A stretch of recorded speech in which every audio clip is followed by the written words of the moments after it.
So what team was a good team? Good team versus bad team improving.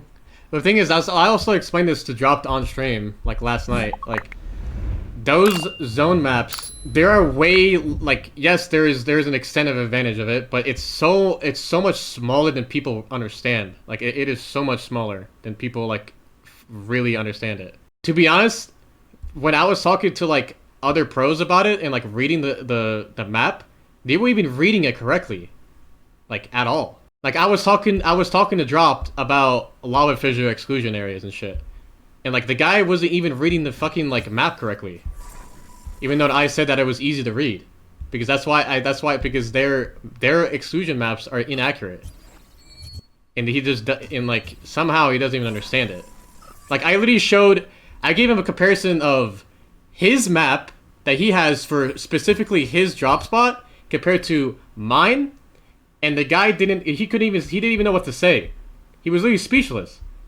I showed him mine compared to his and completely counterpointed his like logic, and he had no idea what to say. He didn't say anything. Like his whole map thing was telling him the only spot that zone is gonna possibly happen is in the northeast building of lava fissure. And I'm like, no, that's not true. That is not true. And then I showed him my map, and I was like, bro, look at this.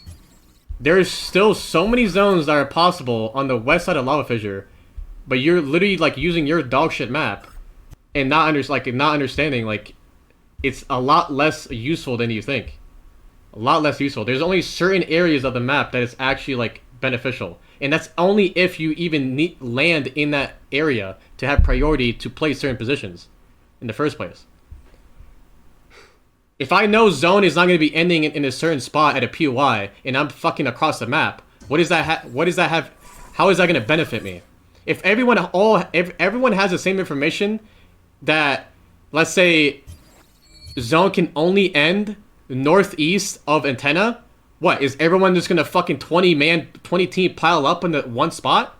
Is everyone just going to start playing from launchpad side? No one's going to play from antenna, like inside of antenna. It's literally, it's not going to play out really any different. But people don't see that. And it's also another thing, like when we play the game, majority of second zone algorithms, there's so many possible endings. So even if you know that, like where zones cannot end, you still have to worry about 50 other possibilities of it going to. So it's like, the zones that you know that are possibly not going to happen are completely outweighed from all the possible ones. Because they're all in clusters. It's like clustered of possible valid zones. But like I said, it's so hard to explain without me showing graphics. Like words can only get me so far in regards without showing. And I'm not willing to like, if it's not allowed, then I'll show it and explain it. Like for now, nothing has been said, and I'm not willing to give away that information. Pick it for drop spots? No. It's not useful to picking drop spots. No, it is not.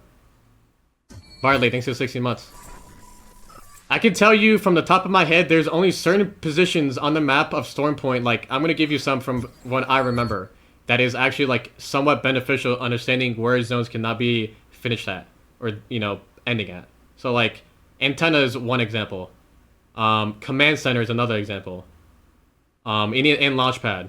From what I remember, launchpad, antenna, and command center have good information to have an advantage to have that information, yes. But everywhere else, from what I know, it's not useful.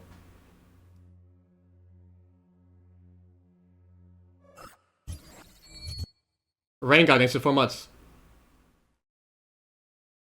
Because, like I said, the reason why, because, like barometer, bro, like barometer, or any other POI that is just like huge, there is like hundreds